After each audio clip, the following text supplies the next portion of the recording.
Dia mundur dikit. Yogi, emang nggak bisa di dokter kata dulu? Halo pemirsa. Oke, halo pemirsa semuanya, terima kasih. Hari ini tuh aku diundang sama sebuah klinik di Jakarta Selatan. Klinik ini membanggakan sekali karena mereka tuh membangun beauty klinik ini sebenarnya dari tahun 2020. Jadi di tahun yang kelima. Jadi aku adalah satu pasien setia dari Dokter Tata. Dokter Tata dan aku selalu ngikutin jejak karirnya Dokter Tan sebenarnya, apalagi ketika membangun klinik ini namanya Utologi 2.0 yang 2.0 yang 1.0-nya kemarin di sebenarnya dari Mall. Nah, aku nggak sendirian sebenarnya, banyak sekali teman-teman artis yang sudah mempercayakan kepada dokter-dokter yang hebat-hebat ini. Sarwenda juga, ada juga Mbak Inul sama Mas Adam tuh ya, Mas Adam kalau kalian mau tahu gimana wajahnya dia semakin glowing itu karena ke klinik ini. Dan jejak terbangnya dari Dokter Tata dan juga semua tim dokter ini membangun Utologi ini sih sangat luar biasa sekali. Yang paling penting adalah semua treatment yang dimiliki sama mereka itu selalu up to date, selalu terdepan. Apalagi hari ini ketika pembukaan gedung baru ini ada satu treatment infus, karena sebenarnya aku selalu senang banget sama treatment infusnya yang dimiliki sama dokter-dokter ini. Yang aku senang tuh salah satunya adalah sebenarnya ada mochi, ada juga level up, ada milky infus, itu sebenarnya untuk menghaluskan tubuh dan meratakan warna tubuh ya. Nah, yang hari ini yang akan aku lakukan itu adalah Real NAD. Itu katanya mahalnya luar biasa dan didatangkan langsung dari Swiss, dan hari ini mereka juga sambil melaunchingkannya, tetapi juga belum bisa dijual ke umum karena masih PO dan mereka akan buka nanti di bulan Oktober. Aku salah satu pasiennya yang akan diberikan pertama kalinya untuk infus NAD ini. Nah, seperti apa infusnya dan kegunaannya seperti apa, nanti ada ahlinya dari dokter-dokternya yang akan menjelaskan. Apa sebenarnya perawatan rutin yang dijaga? Nah, itu dia. Jadi setelah operasi gitu ya. Nah, sebenarnya setelah operasi plastik di Korea sebenarnya aku masih tidak boleh untuk langsung ke klinik kecantikan.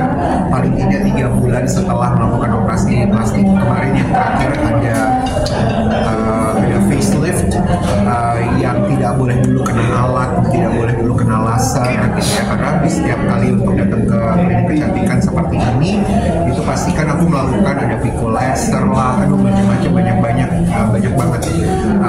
Ada juga infus, nah itu belum aku lakukan. Nah, ini tepat 6 bulan ke-6, jadi 6 bulan aku tidak melakukan treatment, tidak kembali lagi ke Dokter Tata.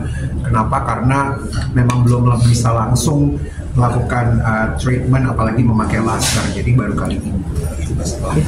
Kak, budget perawatan bulan. Tadi kan bilang untuk suntik kakak sendiri. Sebelum kalau kesini per bulan mungkin sekitar hampir 80. Treatment yang dia Boleh kamera, Kak? banyak. Berapa? Lihat ke sini. Oh iya, ke situ. 80 juta. 80 juta per bulan lah kalau ke klinik ini ya, ke klinik Utologi itu sekitar 80-an, tapi kan 80 bukan satu kali datang, jadi dalam sebulan itu bisa 2 kali sampai 3 kali datang, karena harga infusi mereka aja ada yang sampai 25 juta. Itu infus mulai tadi. Nah, ini yang hari ini yang nanti sebentar lagi teman-teman akan lihat, itu aku dengar harganya 25 sampai 30. Tapi yang kemarin-kemarin mereka punya milky, mereka punya roll-up, mereka punya mochi, itu harganya juga 10 juta, ada yang 15 juta, ada juga yang harganya 18 juta, 20 juta, jadi harga infusnya aja mahal banget, apalagi treatmentnya. Sekali treatment biasanya apa aja yang dilakukan selain? Nah, kalau sama Dokter Tata tuh karena kan mungkin banyak sekali teman-teman media yang tahu kalau wajah aku kan tidak yang halus sekali, jadi dibantu sama Dokter Tata untuk bagaimana bisa meratakan kulit, tapi itu tidak bisa sekali dan tidak bisa rutin masalahnya itu. Jadi itu yang aku lakukan.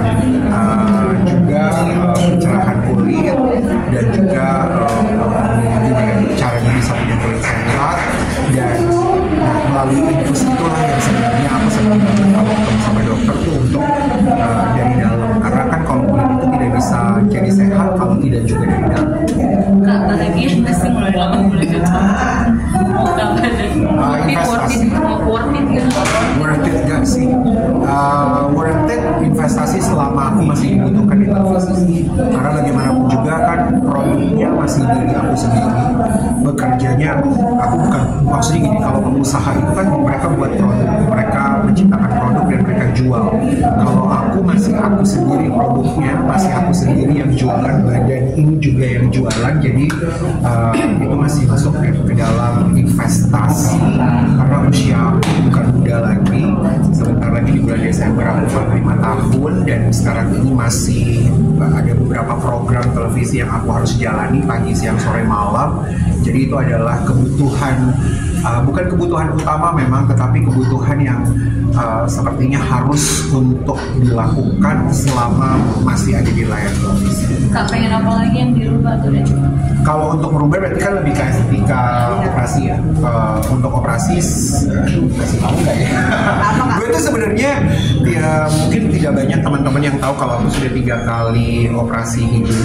Dari seluruh wajah ini sebenarnya aku cuma melakukan dua prosedur operasi plastik, yaitu tarik, facelift, ponytail lift namanya, itu di Korea, dan 3 kali melakukan perbaikan di bagian hidung. Cuma itu aja sebenarnya. Nah, pertama kali di Turki, yang 2 kalinya itu di Korea, dan I'm still not happy, masih nggak happy banget dengan hasilnya, karena setiap kali selesai mancung terus begitu dia karena itu memang diketawain sih sama teman-teman ya sejujurnya. Dan kalau artis-artis lain tuh kayaknya kalau udah kayak Denada kan langsung tuh gitu ya, tapi Denada juga masih baru. Jadi mungkin kalau ditanya apakah masih mau melakukan, aku masih mau melakukan perbaikan itu aja sih sebenarnya, karena masih makanya sekarang ini tuh masih suka pakai kacamata karena menutupi kekurangan ketidakpercayaan diri yang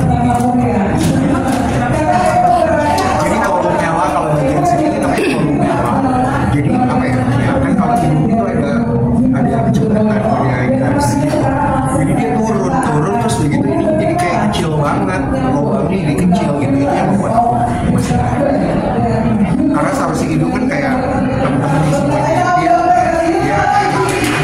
ini malah dia tahu.